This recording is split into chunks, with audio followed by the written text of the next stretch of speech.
Sedekah ini Bapak Ibu sekalian yang merupakan bagian yang sangat diperintahkan dalam syariat, ya, hukumnya sunnah. Hukumnya sunnah, bukan kewajiban. Tetapi beruntunglah orang yang menjadikan sedekah sebagai kendaraan dalam hidup dia untuk meraih ridho Tuhannya, untuk juga meraih ridhonya manusia. Karena orang yang dermawan suka bersedekah dicintai oleh Allah, karena Allah perintahkan sedekah itu, dan Allah pun maha dermawan. Dan orang yang dermawan pasti disukai oleh manusia. Bapak Ibu kalau berteman dengan orang yang royal, suka traktir, suka memberi, setiap ketemu ada saja hadiah yang dikasih kepada kita, pasti orang semua suka dengan orang seperti ini.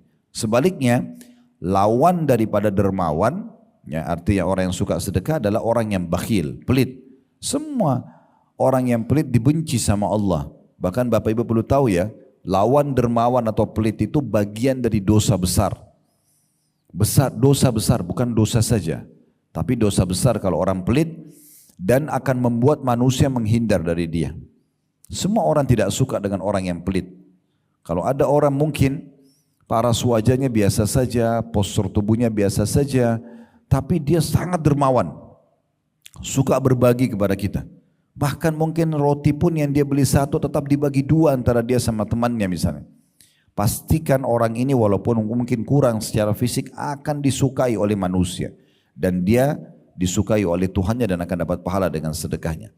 Tapi kalau orang cantik, gagah, bahkan punya jabatan yang tinggi pun, tapi kalau dia pelit, bakhil, maka akan dibenci oleh Allah. Karena dosa besar dan dibenci juga oleh manusia. Ya, ini perlu digarisbawahi. Teman-teman kalau ikuti kajian kami, setiap Rabu malam di blog kami itu ada kajian dosa-dosa besar. Salah satu yang disebutkan oleh penulis-penulis buku dosa besar, kami sudah pernah bedah sampai tuntas kurang lebih 120-an kalau tidak salah dosa besar. Imam Az-Zahabi rahimahullah boleh masukkan salah satu babnya bakhil atau pelit dosa besar.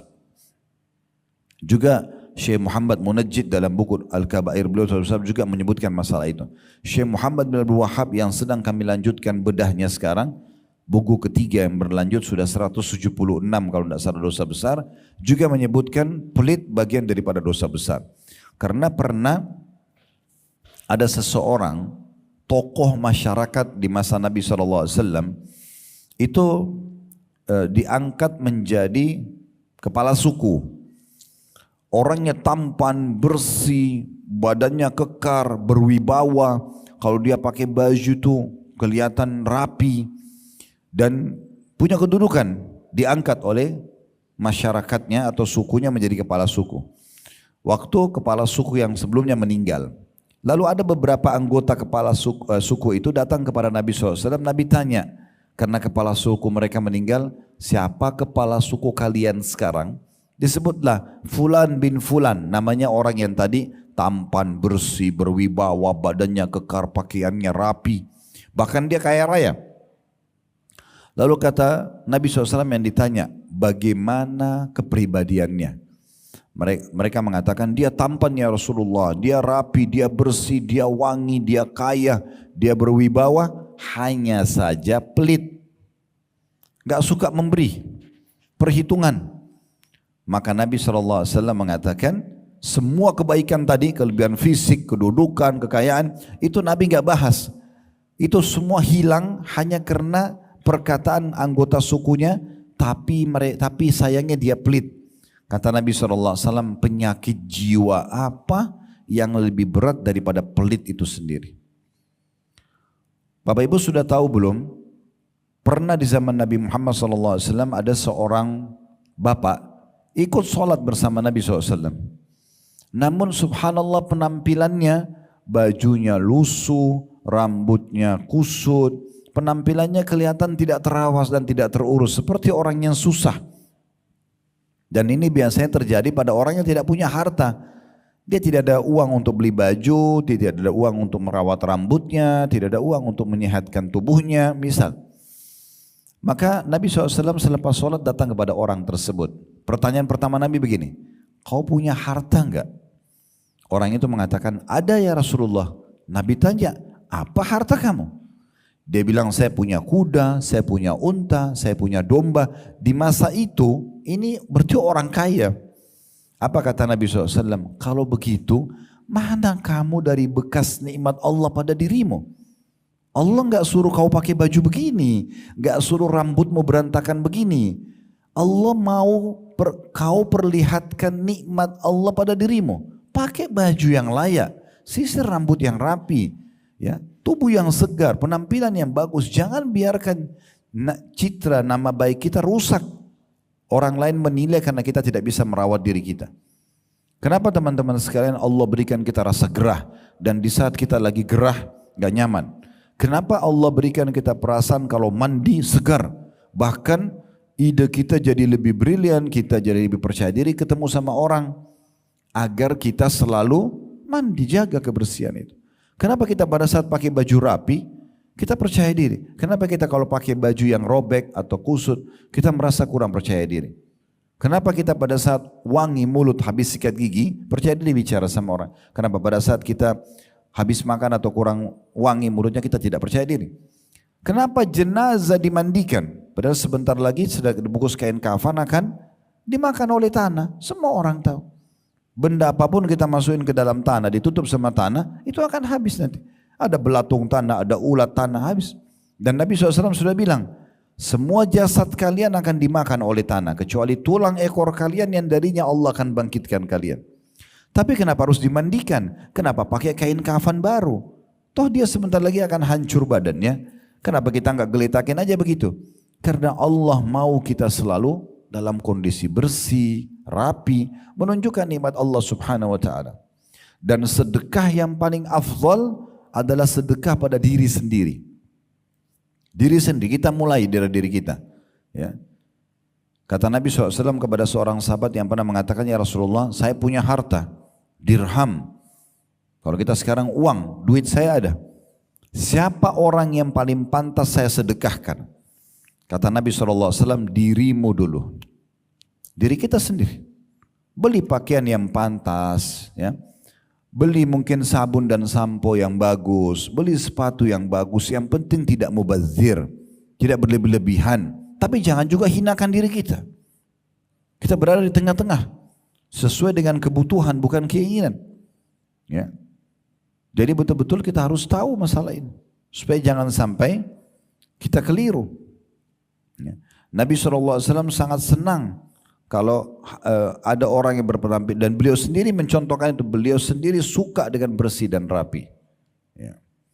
Dan beliau juga seringkali tampil di hadapan para sahabat dengan rapi dan bersih. Kalau pernah dengar Abu Hanifah rahimahullah, ini salah satu dari 4 imam madhab. Ada Imam Abu Hanifah, Imam Malik, Imam Syafi'i, Imam Ahmad. Ini 4 madhab yang sekarang umat Islam umumnya di dunia mengikuti mazhab mereka, ya, atau susunan, ya, hukum syariat yang sudah mereka susun sebagai sebuah panduan bagi umat Islam. Abu Hanifah ini terkenal sekali kalau dia lagi jalan satu tempat wangi, dia bersih, ya, kalau dia tampil pengajian dia selalu coba tampil prima, ya, sebagai contoh bagi orang. Sampai kalau beliau lewat itu orang-orang tahu, oh, Abu Hanifah baru lewat sini karena wanginya tercium. Abu Hanifah ini pernah habis sholat, dia temui ada satu orang di masjidnya yang sama tadi, mirip dengan kejadian Nabi. Orangnya agak kusut penampilannya, kurang rapi. Lalu kata Nabi kata Abu Hanifah, coba kamu pergi ke sejadah saya di mihrab. Kebetulan Abu Hanifah imam masjid di situ. Beliau mengatakan pada orang itu, coba kamu ke mihrab, angkat sejadah saya, di bawahnya ada sebuah kantong, bawa ke sini. Maka orang itu datang ke sana, diambil kantong tersebut lalu dia bawa. Rupanya isinya uang cukup banyak. Maka kata Abu Hanifah, ambillah, perbaikin hidupmu. Sebagai sedekah dari Abu Hanifah. Orang itu mengatakan, wahai imam, kalau imam gitu kita sekarang kiai, ustadz, ya. Wahai imam, saya orang kaya. Abu Hanifah heran, kau orang kaya, tapi kenapa penampilanmu seperti ini? Lalu kata Abu Hanifah menyebutkan hadis Nabi SAW, Inna Allah yuhibbu an yara athara ni'amih ala abdi. Allah suka melihat bekas nikmat pada hambanya. Jadi itu dulu yang perlu diperhatikan, sedekah penting untuk diri sendiri. Yang penting jangan berlebihan. Dan ingat sumbernya halal. Kemudian yang kedua, mulai dengan orang-orang yang terdekat kepada kita. Karena sahabat tadi bilang, waktu dia bilang, ya Rasulullah saya punya harta, saya punya dirham, siapa yang paling layak saya sedekah? Kata Nabi SAW, dirimu sendiri. Lalu dia bilang, kalau saya masih punya lagi, sudah selesai, kebutuhan saya sudah terpenuhi. Kata Nabi SAW, anakmu. Lalu dia mengatakan, kalau saya masih punya, istrimu. Kalau saya masih punya, pembantumu. Kalau saya masih punya, kata Nabi SAW, engkau lebih tahu setelah itu. Jadi memang bab sedekah ini adalah bab yang diperintahkan sekali dalam agama Islam. Untuk diri kita, untuk lingkungan kita. Dan sebagaimana saya bahasakan tadi teman-teman, kita kalau terbiasa sedekah, pahalanya besar melimpah. Sebagaimana tadi garis besar sudah saya bacakan daftar isi, apa yang kita dapatkan kalau sedekah. Ya. Yang paling sederhana, semua yang Bapak Ibu keluarkan akan bernilai ibadah di sisi Allah Subhanahu Wa Taala karena sedekah perintah. Dan yang kedua, pasti Allah ganti. Pasti Allah ganti. Salah satu dari 9 poin itu ada pasti Allah mengganti sedekah kita. Kalau Bapak Ibu ingin memperhatikan dalilnya ada disebutkan dalam surah Saba. Surah nomor 34 ayat 39. Potongan ayat wa ma anfaqtum min syai'in fahuwa yukhlifu. Yang kalian keluarkan di jalan Allah pasti akan diganti. Ini masalah sedekah. Nah mulai sekarang teman-teman coba jadikan sedekah sebagai sebuah program hidup. Sehingga kita meraih pahalanya, kita meraih balasannya, Allah akan gantikan. Dan mulai dari diri kita, kemudian orang-orang di sekitar kita. Ingat, orang yang dermawan dicintai Allah, sebaliknya. Lawan dermawan orang yang pelit dibenci oleh Allah, bahkan bagian daripada dosa besar. Baik, kita akan mulai teman-teman di halaman 5, ya, itu ada pengertian sedekah. Apa sebenarnya sedekah itu? Sedekah menurut bahasa atau etimologi kata penulis adalah sebuah kata benda yang dipakai untuk suatu hal yang disedekahkan atau dikeluarkan. Kata tersebut diambil dari unsur huruf shad, dal dan qaf, sadaqah, ya. Dan dari unsur as-sidq atau jujur. Diambilnya kata sedekah karena sedekah itu menunjukkan pada kebenaran atau kejujuran penghambaan kepada Allah. Jadi orang yang sedekah itu mau memberi di jalan Allah itu karena dia jujur dalam memberikan pemberiannya kepada Allah. Selama itu dia jujur, dia mau raih pahalanya, maka itu namanya sedekah. Kalau dia keluarkan riya, tidak dianggap seperti sebuah sedekah. Al-Jurjani, ini salah satu ulama berkata, sedekah adalah sebuah pemberian yang diharapkan ganjarannya dari Allah Subhanahu wa Ta'ala. Artinya kalau orang sedekah hanya untuk dipuji oleh manusia atau tidak berharap dibalas oleh Allah, berarti bukan sedekah. Jadi yang sedang kita bahas pengerucutan makna atau definisi dulu supaya jelas. Jadi semua yang Bapak Ibu keluarkan di jalan Allah atau karena Allah, dan salah satu indikasinya karena dia ingin mengejar pahala dari Allah dan tidak berharap unsur timbal balik. Kita beri makanan, kita beri pakaian, kita beri uang, tidak berharap pujian, tidak berharap balasan dari orang tersebut. Kalau orang itu kita beri makan, dia balas makanan, kita beli pakaian, dia balas pakaian, itu pemberian boleh kita terima, tapi bukan itu target kita. Kalau karena Allah kita tidak akan berharap balasan kecuali dari Allah. Itu makna definisi sedekah di mata para ulama. Kemudian dikatakan sedang Ar-Ragib. Ar-Ragib ini Al-Asfahani, nama seorang ulama juga berkata, sedekah adalah harta yang dikeluarkan oleh manusia dengan maksud ibadah. Jadi kapan dia keluarkan harta bukan niat ibadah, berarti bukan sedekah. Seperti zakat, akan tetapi sedekah itu pada dasarnya disyariatkan untuk suatu perkara yang disunnahkan. Sedangkan zakat untuk suatu hal yang diwajibkan. Jadi kalau zakat kan bagi yang mampu, kalau sedekah itu wajib bagi yang mampu. Kalau sedekah ini itu ya dikeluarkan oleh siapa saja. Kalau zakat itu ada jenis-jenis perincian. Uang, emas, perak dikeluarkan dari jenis yang sama. Kalau Bapak Ibu punya peternakan, kambing, sapi, ya, unta, dikeluarkan dari jenis hewan itu zakatnya. Kalau kita panen hasil perkebunan, dikeluarkan juga dari hasil kebun itu untuk zakatnya. Itu pun ada syarat 2. Syarat mutlak yang pertama haul, masa 1 tahun dari uang yang kita simpan, yang kita investasikan, dari hasil panen, ya, Dari hasil pertambangan, bisnis dan seterusnya ada 1 tahun, ada juga kalau perkebunan setiap panen. Tapi selain daripada itu 1 tahun. Kemudian ada yang kedua nisab, kadar minimal dia. Kalau harta kita 85 gram emas setiap bulan sama sampai bulan ke-12, baru kita keluarkan di bulan ke-12 2,5%-nya. Tapi kalau dalam 12 bulan ini Bapak Ibu sekalian, bulan pertama Januari misalnya kadar uang kita yang kita simpan dan kita investasi nilainya 85 gram emas. Jadi kalau kita hitung sekarang 1 juta 1 gram berarti 85 juta uang tabungan ibu dan bapak dan disimpan atau diinvestasikan. Bulan Januari sama 85 gram emas, bulan Februari sama, Maret sama, terus sampai 12 bulan ke depan, maka nanti di ujungnya bulan ke-12 Bapak Ibu keluarkan 2,5% zakat, ini wajib. Tapi Allah ringankan zakat itu, karena dia kewajiban. Kalau bulan pertama, bulan kedua, bulan ketiga, bulan keempat, bulan kelima, bulan keenam, bulan ketujuh misalnya semuanya sama nih, 85 gram emas setiap bulan. Bulan ke-8 Bapak Ibu kebetulan ada kebutuhan, biaya rumah sakit, biaya apalah sekolah anak, tiba-tiba di bulan ke-8 turun di bawah 85 gram emas. Tadinya uang kita 85 juta ke atas, sekarang sisa 70 juta misalnya, karena dipakai 15 jutanya untuk kebutuhan di bulan ke-8. Nah di saat itu haulnya Bapak Ibu yang 7 bulan ke belakang batal, ya, terbatalkan. Kapan mulai lagi dihitung haul untuk zakat? Kalau bulan depan, bulan ke-9 ternyata dia sampai lagi 85 gram emas, mulai dihitung bulan pertama dari haul itu. Begitu kalau zakat hitungannya ya.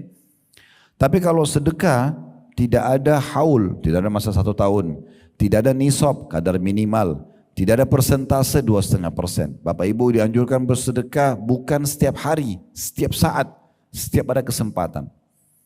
Lewat sebuah masjid ada kotak amal untuk menerima infak dan sedekahnya jemaah yang lewat karena mau renovasi masjid atau ada kegiatan. Bapak Ibu taruh uang, maka itu sudah dianggap sedekah, ya. Dan dalam 1 hari bisa berulang kali kita bersedekah. Contoh misalnya Bapak Ibu ingin mengejar hadis Nabi SAW, siapa yang membangun rumah Allah di muka bumi, maka Allah akan bangunkan baginya istana di surga. Maksudnya siapa yang membangun masjid, ada masjid dekat rumah lagi renovasi, kita lewat pagi hari mau ke rumah sakit ini misalnya sedekah 10.000 rupiah misalnya, berarti kita sudah dapat istana di surga. Pulang sore kotak amal masih ada karena masjid masih belum selesai, dananya belum tercukupi, sedekah lagi, dapat lagi istana di surga. Berulang-ulang kita bisa dapatkan dengan adanya peluang sedekah tersebut, ya. Dan Allah Subhanahu wa taala itu Maha Kaya. Allah kalau membalas Bapak Ibu sekalian, bukan kita keluarkan 10.000 Allah kasih 10.000, tidak. Allah akan kasih banyak hal. Bisa Allah kembalikan harta, Allah kasih berlipat-lipat ganda, atau Allah berikan misalkan dengan 10.000 sedekah, kesehatan 1 tahun atau 2 tahun tidak sakit, atau Allah berikan keberkahan anak jadi bakti, atau tadinya mandul bisa melahirkan, bisa hamil dan seterusnya. Banyak hal yang Allah kasih dari sedekah tersebut. An-Nawawi, ini nama ulama juga, berkata disebut sebagai sedekah adalah karena ia merupakan sebuah bukti atas kepercayaan pelakunya. Ya, maksudnya percaya kalau ini adalah perintah Allah dan percaya akan ada balasannya. Kebenaran atau dalam kurung sidq, keimanannya baik lahir maupun batin, maka sedekah itu adalah keyakinan dan kebenaran imannya. Ini tentang definisi sedekah. Sekarang kita dengarkan Bapak Ibu sekalian di halaman selanjutnya yang ke-6, ini penting sekali tentang di antara pendapat para salaf tentang sedekah. Bagaimana orang-orang soleh sebelum kita, salaf maksudnya orang terdahulu sebelum kita, dari kalangan sahabat, dari tabi'in, tabi'in, orang-orang sebelum kita, bagaimana mereka memandang sedekah. Tolong sedikit fokus supaya kita lebih ambil manfaat. Bagaimana mereka memandang sedekah itu, sehingga mereka bisa konsisten selalu bersedekah. Ada persepsi kita nanti yang kita coba perbaikin di Indonesia yang keliru, ya. Maksudnya bukan Indonesia, umumnya umat Islam lah. Kita akan mulai statement pertama diangkat oleh penulis, perkataan Umar radhiyallahu anhu. Beliau mengatakan sesungguhnya amal-amal, maksudnya amal soleh itu saling berbangga-bangga diri. Sholat, haji, ya, bakti sama orang tua, semua saling berbangga diri. Lalu sedekah berkata kepada semua amal soleh yang lain, saya adalah yang paling baik di antara kalian. Berarti menandakan dari statement Umar radhiyallahu anhu ini, sedekah itu kedudukannya bila dibandingkan dengan amal-amal soleh yang lain ini sangat tinggi. Karena dia menunjukkan bukti keimanan seseorang hamba kalau Tuhannya memerintahkan dan akan memberikan balasan. Kemudian statement yang kedua, Abdul Aziz bin Umair rahimahullah berkata, solat itu akan menyampaikan dirimu setengah perjalanan. Puasa menyampaikan dirimu kepada pintu sang raja.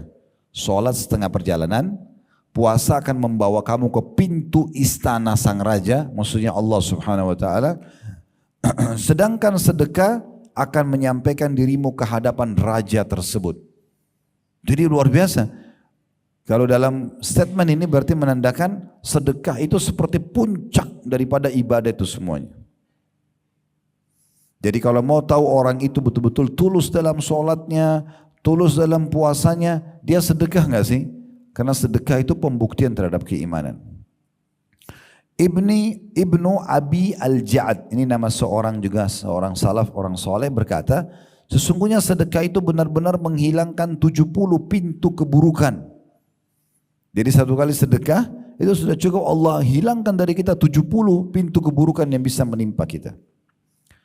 Kemudian Yahya bin Mu'adz rahimahullah berkata, tidaklah saya mengetahui suatu biji yang bisa mengimbangi gunung di dunia ini kecuali sedekah.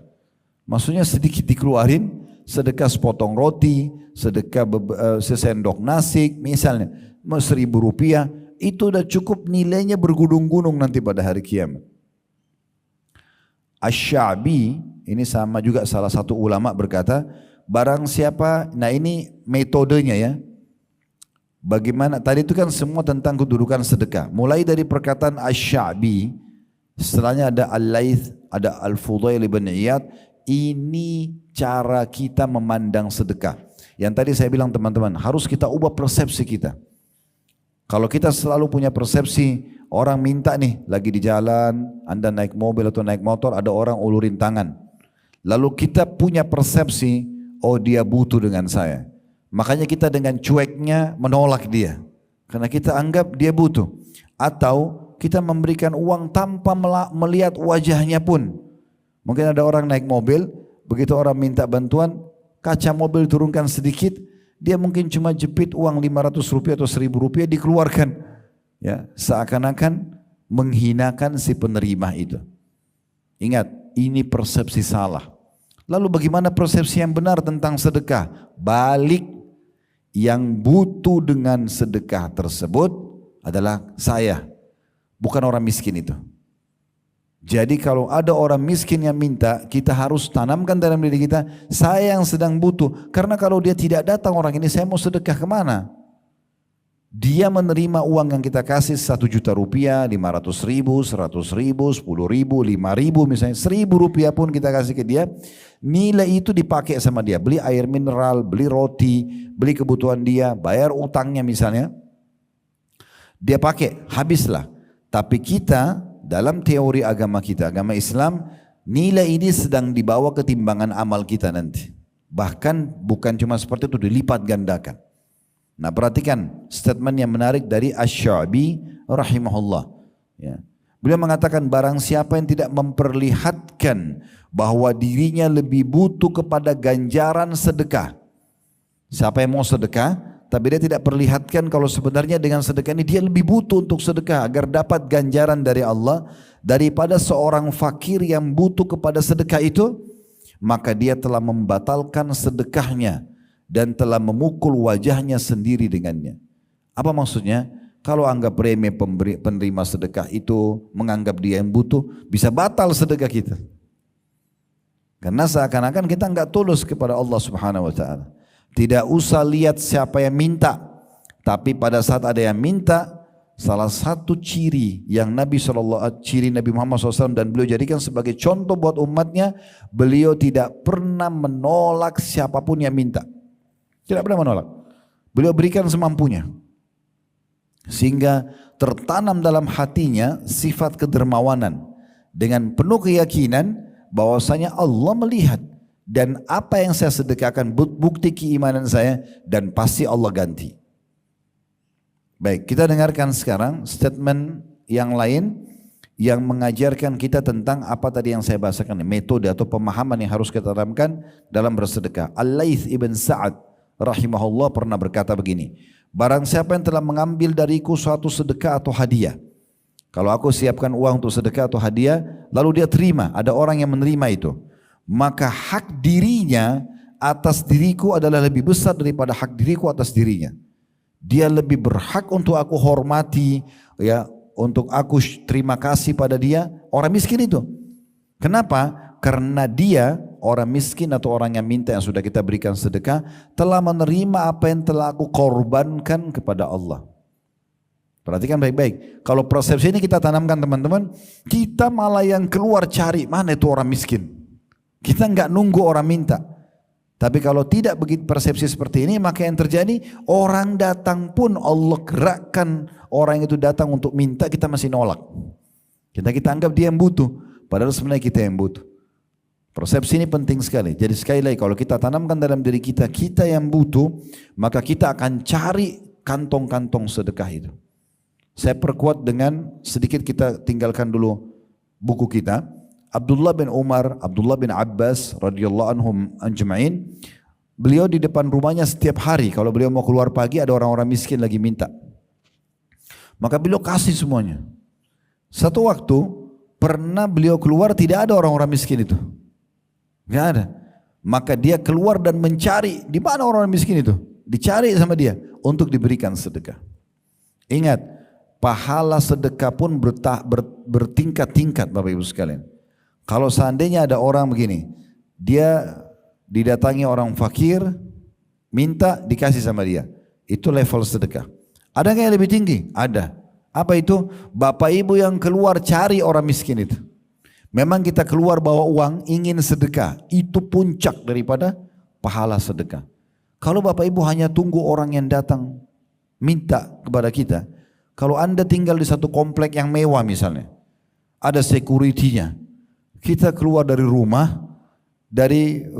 komplek langsung masuk pintu tol lalu ke tempat kerja. Kapan ketemu orang miskinnya?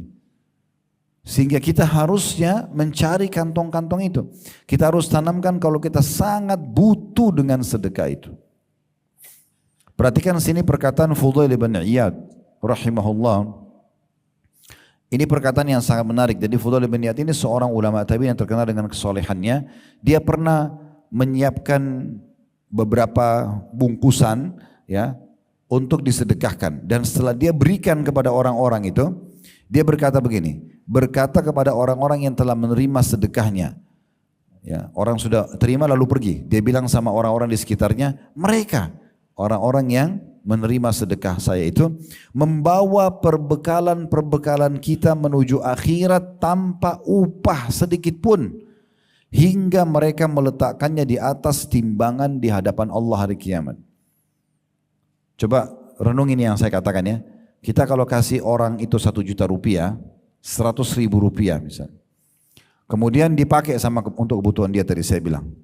Habislah. Bagi dia sudah habis. Dia beli makanan, dia beli pakaian, habis. Tapi bagi kita tidak. Nilainya itu dibawa oleh orang ini, dia penyebabnya ketimbangan amal kita hari kiamat. Dengan itu kita bisa dapat. Ini persepsi harus ditanam benar-benar ini. Sehingga kita selalu merasa kita yang butuh dengan sedekah itu. Dan dengan ini kita tidak akan pernah menolak siapapun yang minta sama kita. Kasih saja. Ya. Kemudian ada statement selanjutnya. Ini statement Ali bin Abi Thalib yang perlu juga kita renungi. Nanti kita tutup dengan ini ya. Insya Allah nanti tentang pahala sedekah dan buahnya kita akan bahas di pertemuan akan datang ya. Kita bahas statement ini. Jadi statement Ali bin Abi Thalib ini Bapak Ibu sekalian menjelaskan kepada kita poin penting. Apa itu? Kalau Bapak Ibu sedang Allah kasih kayak sekarang, Masya Allah teman-teman punya profesi, pekerjaan. Ada jabatannya ya. Bekerja misalnya.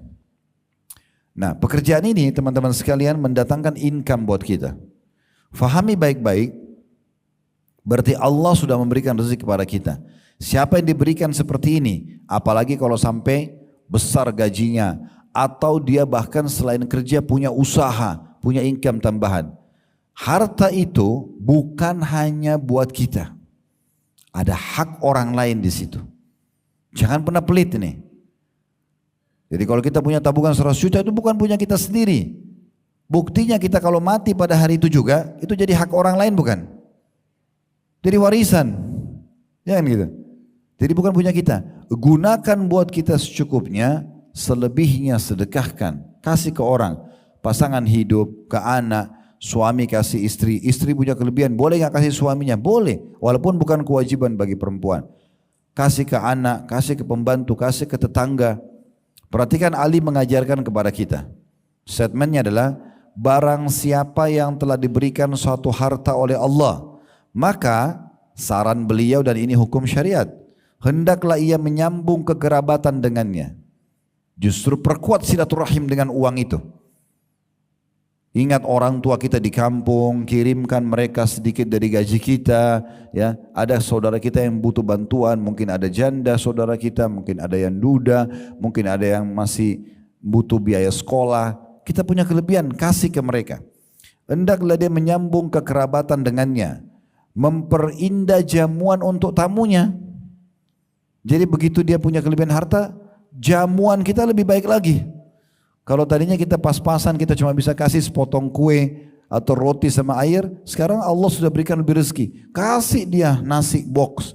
Lebih bagus lagi, kasih tambahan buah. Perindah jamuan buat tamu. Tujuannya untuk apa? Supaya harta itu jadi berkah. Allah akan kasih tambahan nanti dengan itu. Lalu kemudian menolong seseorang yang membutuhkan.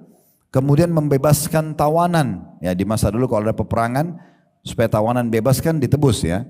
Kemudian Ibnu Sabil itu orang terputus jalan. Ada orang dari Surabaya datang ke Jakarta, dirampok di terminal. Datang ke kita, saya mau pulang mas, saya mau pulang pak, saya mau pulang bu, mbak, tolong bantu saya transportnya 30.000. Oh ya silakan, langsung kasih. Dia pulang kita dapat pahalanya gitu.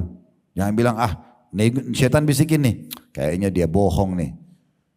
Kita terima lagi bisikan itu. Iya kayaknya bohong. Negosiasi sama syaitan. Tugas kita kalau ada kesempatan untuk sedekah, eksekusi. Bukan negosiasi. Langsung selesai. Enggak usah pikirkan orang itu jujur atau tidak. Innamal a'malu bin niat. Semua sesuai dengan niatnya. Bapak ibu kalau sedekah, dapat pahalanya. Kalau si penerima itu bohong, dia pakai kaki palsu lah, dia pakai tangan palsu, dia bohong. Dia sesuai dengan niatnya, nggak usah khawatir. Saya pernah jelaskan di pertemuan perdana kita dulu, kalau di ruangan ini ada orang bawa proposal masjid. Ini Bapak Ibu sekarang ada proposal masjid, kita mau pakai, mau bangun. Nyumbang 100 juta, kita nyumbang semuanya rame-rame, keroyokin. 2 hari, 3 hari kemudian, sebulan kemudian kita dengar ternyata itu penipu. Dia bawa lari uang itu, rugikah kita? Demi Allah tidak. Innamal a'malu bin niat. Niat kita sedekah bangun masjid sudah dapat pahala di sisi Allah. Kita dapat istana di surga walaupun masjidnya belum dibangun. Dia kena menipu akan dihukum sama Allah, enggak usah khawatir. Allah itu Maha Adil. Ya, ini statement perlu sekali difahami. Saya kembali ulangi ya. Kata Ali bin Abi Thalib, barang siapa yang telah diberikan suatu harta, hendaklah dia menyambung kekerabatan dengannya, memperindah jamuan untuk tamunya, menolong seseorang yang membutuhkan, membebaskan tawanan, Ibnu Sabil orang terputus jalan, membantu orang-orang fakir miskin, para mujahidin, dan ini garis bawah ini penting banget nih, dan dia bersabar atas musibah yang menimpa hartanya. Ternyata harta yang kita punya, gaji yang kita punya, hasil bisnis kita yang kita punya, di situ ada hak kita, ada hak orang lain untuk kita bantu, dan akan ada ujiannya. Kita utangin orang dia tidak bayar, itu ujiannya. Kita investasi rugi, ditipu orang, itu ujiannya. Sabar. Semua orang akan melalui itu kalau diberikan harta. Jadi jangan heran. Itu kata beliau, jadi bersabar atas musibah yang menimpa hartanya. Karena dengan perkara-perkara itu dia akan memperoleh kemuliaan dunia dan akhirat. Dia akan mendapatkan, bisa memenuhi kebutuhannya dan akan dapat balasan besar nanti di akhirat. Ya kan gitu. Yang terakhir di sini ada dua statement ya. Ada satu statement ya. Maaf, cuma tinggal satu di sini, tapi nanti di paragraf terakhir ada juga statement yang menarik untuk dibahas. Kita tutup dengan ini. Statement Abu Hatim rahimahullah, seorang ulama tabi'in. Beliau memberikan perumpamaan supaya kita faham. Beliau mengadakan perumpamaan antara bakhil, orang pelit dan dermawan. Ini kan tidak bisa ketemu, seperti minyak sama air. Orang dermawan suka memberi, royal. Ingat, royalitas, dermawan akan mendatangkan loyalitas. Enggak akan ada loyalitas, orang baik dengan kita bersahabat, pasangan kita sayang sama kita, anak-anak patuh, tanpa ada royalitas enggak bisa. Loyal itu akan datang kalau royal dulu. Kita mau semua orang dengar kita, tapi pelit, gimana caranya? Enggak bisa muncul loyal tanpa royal, enggak bisa. Ya, itu penting sekali. Abu Hatim berkata, bakhil, orang yang pelit itu adalah sebuah pohon di neraka. Karena dia dosa besar kan, penyebab masuk neraka. Bakhil sebuah pohon di neraka, sedang ranting-rantingnya ada di dunia. Maka barang siapa yang bergelantungan pada salah satu dari ranting-ranting itu, niscaya ia akan menjerumuskannya ke dalam neraka. Sebagaimana kedermawanan itu adalah sebuah pohon di surga di mana ranting-rantingnya berada di dunia. Dermawan, pohon di surga, rantingnya di dunia juga. Dan barang siapa yang bergelantungan pada salah satu ranting-rantingnya, niscaya ia akan membawanya ke surga. Dan surga itu adalah tempat orang-orang dermawan. Apa maksudnya? Neraka tempatnya orang-orang bakhil. Ya. Ada jemaah saya buat kesaksian begini teman-teman. Banyak sekali nih. Setelah saya bahas tentang sedekah, mereka baru tergugah dan mereka praktekin. Ada sampai bilang sama saya begini, Ustaz, semenjak saya dengar ceramah Ustaz, saya jadi ketagihan sedekah. Karena betul apa yang disampaikan. Setelah sedekah Allah datangkan rezeki yang tidak masuk di akal. Makin besar saya keluarkan, makin besar datang. Ingat, mau dapat ikan paus pakai kapal tanker. Kalau pakai kail kecil nggak bisa. Ya? Celengan masjid lewat kasih 2.000. Minta kesehatan, keturunan, keselamatan 2.000 rupiah. Bakhil. Kasih sesuai dengan kadar permintaannya. Gitu kan? Makin besar kita keluarkan, maka makin besar responnya dari Allah Subhanahu wa taala. Makanya pernah Nabi SAW berkata kepada Asma binti Abi Bakar radhiyallahu anhuma. Ya, jadi Asma pada saat mau mengatur sedekahnya dia mau keluarkan, Nabi ingatkan, la tuki fayukallahu fayukillahu alaiki atau fayukallahu alaiki. Jangan kau perhitungan, keluarkan. Royal aja jalan Allah kasih. Kalau kau perhitungan, Allah juga akan perhitungan denganmu. Ini perkataan Nabi SAW kepada sahabat, kasih keluarin. Abdurrahman ibn Auf, Bapak Ibu sekalian, pernah kedatangan keuntungan 1 peti emas. Dia bingung mau diapakan nih? Sedekahin. Besok datang 2 peti. Sedekahin semuanya, datang 3 peti. Gak pernah miskin dia. Gak pernah miskin. Nah, siapa yang membuat kita selalu ragu teman-teman? Saya kan kalau punya uang 10 juta, saya sedekah 1 juta ke anak yatim, kan secara rasional sisa 9 juta dong. Itu perhitungan kapitalis, mereka nggak pakai iman. Kalau kita beda, 1 juta saya keluarin, itu investasi. Allah akan ganti minimal 10 kali lipat, bahkan lebih daripada itu. Sebagaimana Allah jelaskan dalam Al-Quran, man ja'a bil hasanati falahu asyru amsalihha.